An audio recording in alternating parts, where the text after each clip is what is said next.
Hey everybody, welcome to my channel. My name is Melissa and I'm a mixed media artist, and I want to share with you some of the techniques and tips that I have picked up on my mixed media journey. There are a lot of them, so there's going to be quite a few videos in each series that I make for you, and this first one is going to be talking mainly about monoprints, and what we're going to be doing is monoprinting on a gel plate. So I don't know if you guys have ever used one of these. This is something that I discovered a couple of years ago, and it's a really neat little piece of kit. It can do a whole bunch of different things, and I'd like to talk about all of them. But today I think we're going to start really basic and just kind of get a feel for the material and exactly what you can do right now without a lot of extras. So I'll be back with you all in just a minute. Okay, I am back with my setup here, and first I wanted to talk about some of the materials that I'm using. These are my two jelly plates that I'm going to be using today. These are both from Gelli Arts Company, and this is 8x10 and this is a 6x6. This one I got at my local Michael's. I think it was like maybe $25, somewhere around in there. And this guy I got off of Amazon, and I think it was maybe around 15 or 16. I could be wrong on that. I actually just ordered another one, a little small 3x5 inch off of Temu, and I haven't used that one yet. So I think actually what I'm gonna do in the next video is kind of a side-by-side comparison and kind of just see how that one works alongside the real ones and kind of go from there. You actually can make these on your own, and I'm going to do that on the channel one of these days. I've never tried it. I've seen people do it, and they've had varying degrees of success with making the actual plate and also with printing on it. So I don't know.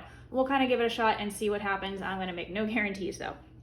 So today, the very first thing I want to do is just some very basic mono printing, starting using some leaves. I picked these up camping this weekend, and I thought they might make a nice first project. You can basically use just about anything to monoprint. You don't want to use anything sharp on these. They are very flexible, like silicone plates, and they can be damaged with like a blade, a knife, anything sharp. So keep that in mind when you're using something to make a print. But these leaves are just fine. You're gonna need a brayer, which I have right here. And I actually ordered another one of those off of Temu also. We're gonna give that a try and see if it works at all. But for right now, let's get started. The very first thing you're gonna wanna do is put a little bit of ink down on the plate. Right now I wanna start with this 8x10 because we'll be able to see everything pretty well. You might notice, first of all, that I have a bunch of old paint stuff on here. I do that on purpose. I don't clean my plate after every time because I like the way the grunginess looks on there, and you can do that. You can meticulously clean it every time, whatever floats your boat. This is just the way I kind of like mine to look. So when you're printing on here, what you need to keep in mind is the first thing that goes down is the color that you're going to pull up. I'll show you what I mean by that. Let's do a little bit of this. This is Artist's Loft Prussian Blue. So you don't need a ton of paint. We're just gonna dab some on here. Set that aside and get my brayer. You wanna get a nice, even coating. You don't want it to be too thick. You don't want it to be too thin. And let me just move this over here. It's helpful to have a sheet of paper to the side as a roll-off sheet. That just means you're gonna clean your brayer and get any excess paint off of it so that your colors don't mix unless that's something that you want. I'm gonna take some of these leaves that I have here, and you can do them face up or face down. I'm gonna just arrange them in a way around the plate here. Kind of pressing them down a little bit just to hold them into place until I get another sheet, which is going to pick up all of the paint that's laying around them, so that the only thing that's going to be left on the plate is the paint that is underneath. So you want to work kind of quickly too, because this is acrylic paint that I'm using, and acrylic paint dries fairly quickly. Definitely not as quickly as an alcohol-based or solvent-based medium, but it's not going to stay wet for very long. So what I'm doing now is just going over the whole entire plate, pressing down, because I want to make sure I'm picking up all of the paint that's underneath there. And you can kind of feel and see the outline of the leaves. I'll go in with my finger and just kind of really work that area, specifically around the stem. And once I think I have these pretty well smoothed over there, I'm just gonna lift this up.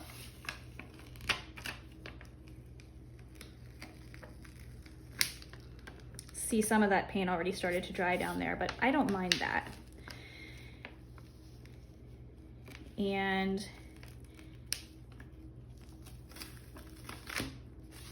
so what you have on this first pool is just the outline of the leaves. You can choose to keep this and do something with it. I don't like to waste papers, so I will probably end up doing something with it, even if I just end up using it as another roll-off sheet at some point. But for now, I'm gonna set it to the side, and I'm gonna go ahead and pull up my leaves.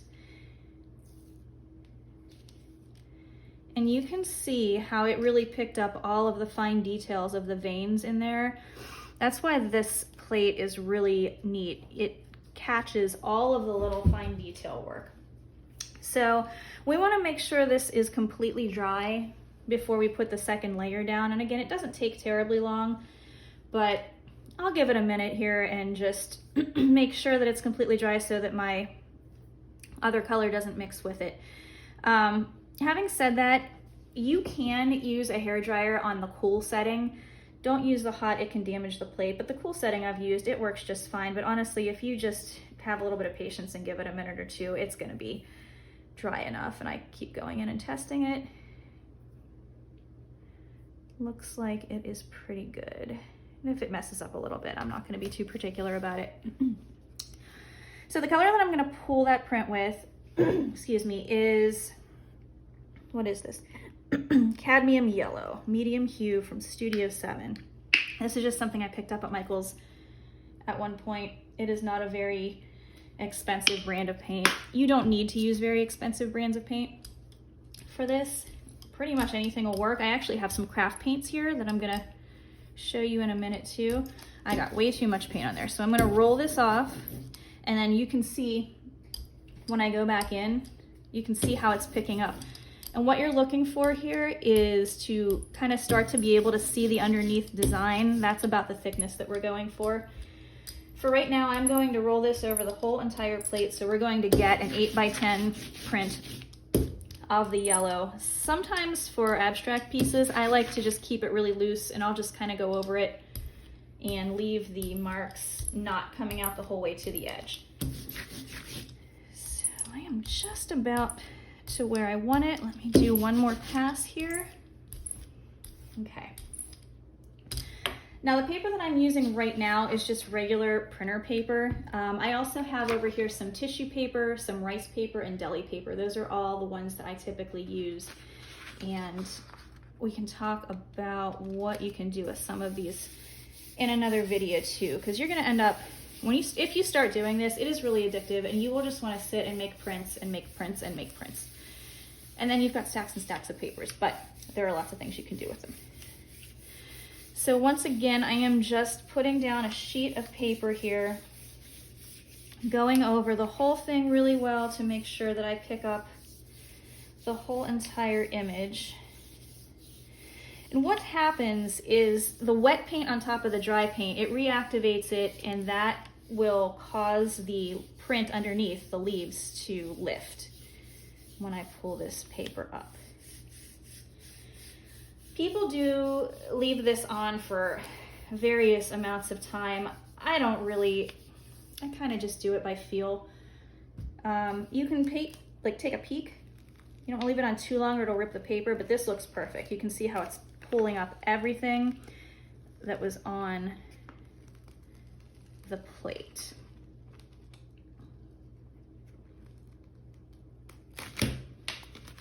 And there we have our first print.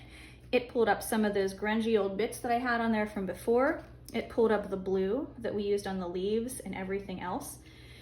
So this is kind of like a non-traditional color for a botanical print. I like this color combination because it kind of looks like a negative to me, like with the dark and the light coming through. I don't know, I just really like it. But that's what you get with that. Let's do another one here, and I'll use a different kind of paper. Let me just make sure this is cleaned off. It doesn't hurt to sometimes have a paper towel handy too if you really want to make sure that that brayer is clean. Like I said, it dries pretty quickly though, and there we go.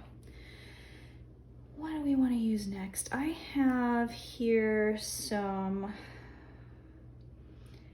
let's use this craft paint. This is Craft Smart. This is like that really cheapy stuff that you can buy at Michael's. I think this was 99 cents at Michael's. So I bought a bunch of these last year for a project that I was doing. So I have like tons and tons of colors. And I thought I would try them on the plate to see if they would work, and they do, most of the time. That's another thing about this process, is it works most of the time. And sometimes it doesn't, and that's half the fun. You don't really ever know what you're gonna get, and that's kind of how I approach all of my art. I like to just kind of see what happens and go from there. Actually use these same leaves, even though they have a little paint on them. They should be good. I'm gonna set them back down in another pattern.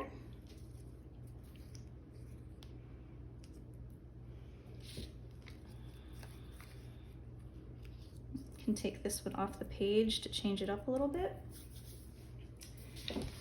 I'm gonna use the same sheet to pull with because I don't really have a plan for it, and it's fun to see what you come up with sometimes on these. Okay, you can see here, I didn't cover the whole end and I just wiped my hand on it, so now I'm green. That's gonna happen, that's okay. If I was really worried about it, I could just take another sheet here, go in and just pull up that little bit there, but it's all over my hand already, so it's fine. So again, I'm going over all of the thickest parts, the stems, the veining, anywhere that I want to really make sure I'm going to get a good image from this leaf.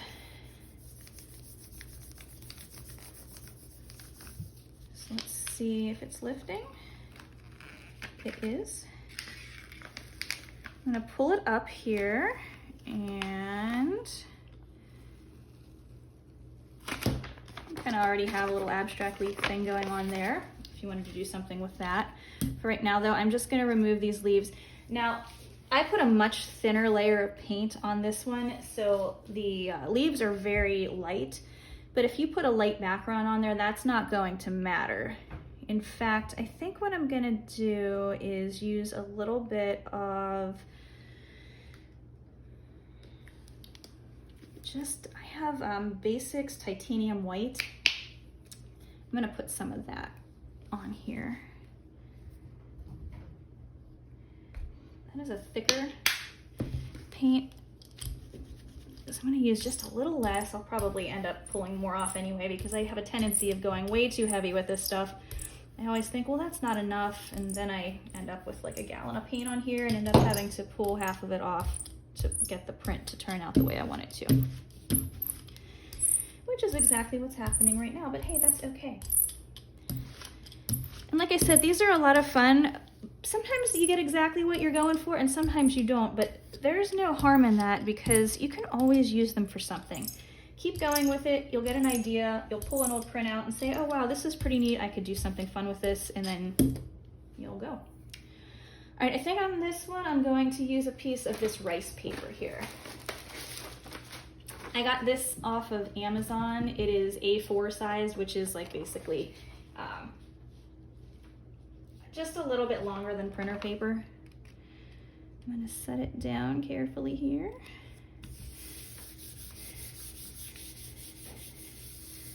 And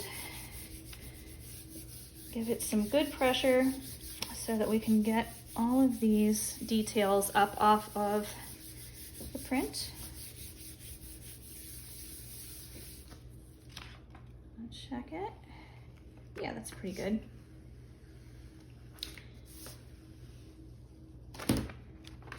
And there's our print. It's nice and subtle. The leaves are green this time, which is a little more traditional if you like that sort of thing. But it is a nice, subtle print. You've got the muted greens in the background from what was still left on the plate, plus it picked up the white. And this paper is pretty translucent, so you actually can see the opacity of the white in the background on this, which is kind of nice. So that's what we have with that one. Let me clean this off. I think for the next thing that I want to show you, I bought a container of these like textured sponge brushes a long time ago, and I don't ever use them for anything, and I thought, well, let's see what happens if I use them on the plate. Let's switch this out, and maybe we'll do the little one for these just to try it out. Got some kind of something stuck there. All right, what do I have here? Here's some yellow ochre. Let's try that.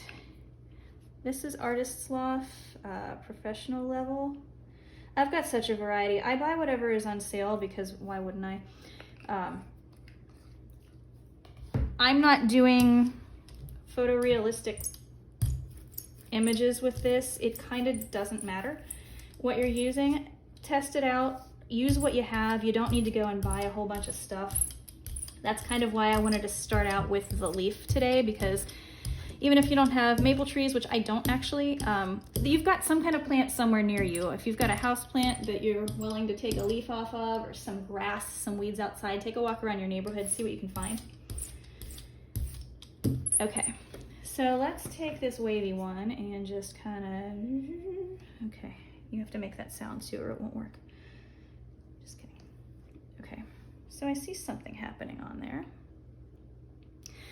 I don't know how this is going to turn out. I've never used these. I also have a roll here from, I don't know what this is from. Oh, aluminum foil, I think. I'm going to, while this is still wet, go in and just make a couple rows of circles there because I like circles. That's why. So we've got this on there. I'm gonna see what happens. Let this dry a minute. I can tell that paint is still pretty wet, so I'm gonna just give this a second. And while I'm doing that, I'm gonna decide what color I wanna use to pull that. I don't know. Maybe we'll go with the Prussian blue again, since we did that as the positive image. Maybe we'll do it as the background image for this one and see how it works. Again, no expectations. Never used these before, not really sure what's going to happen, but we will see. That is still quite wet. I'll probably pause this for a moment and then come back with you guys when it is ready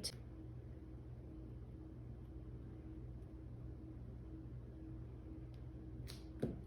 Okay. I'm gonna go ahead in with this Prussian blue. We'll see, I'm not sure I left it on there long enough, but if I didn't, we'll find out together, because I'm just gonna go for it here. All right, put the blue down. Yeah, it looks pretty good. It might mix a little bit, but that doesn't really bother me too much, so. It's good to kind of just go with the flow with these and not get too uptight about what's going to happen, because the whole point of it is just to be loose and free and kind of see what you get. All right.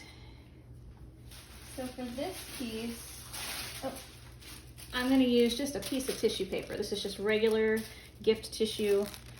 And I really like the way this stuff turns out. I like that it's a little bit wrinkly. And you can get the wrinkles into the pattern to kind of help give you a little more texture. These are all about texture. More texture, the better in my mind here. So let's get this on there. And I'll show you a little trick too. If you turn this over, you're gonna get to see a preview of what the print is gonna look like. So let's get this here. I'm gonna take a look and see. Let's get back in and give that another one. Now, using the tissue paper, it is of course tissue paper and it is very, very thin. There is something called wet strength tissue.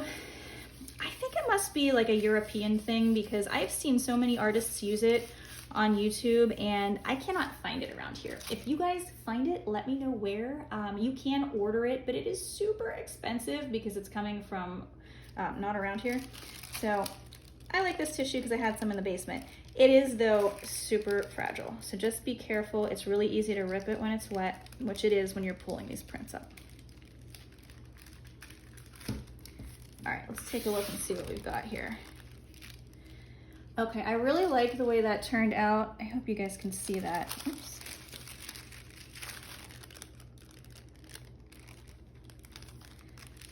Again, it's pretty subtle. I don't see a whole lot of the texture from this. There's a little bit of a wave there. I think I'd have to play with that a little bit more and see the best way to accomplish that. But you can definitely see the marks made from the aluminum foil roll, and this color combination together is really nice. That's kind of the basics for the gel plate. So in the next video, like I said, I'm gonna do a comparison of the two that I already have from Gel Arts and the one that I ordered off of Temu. I don't know if you guys have ever ordered any art supplies off of there. I have ordered some, and I've been fairly happy with most of them. I went in with zero expectations, and most of the things were pretty good. So we will see what happens with the gel plate and the new brayer that I got. But yeah, if you guys have any questions on any of this, please leave me a comment below, and check back with me for my next video. Thanks so much for stopping by. Have a great day.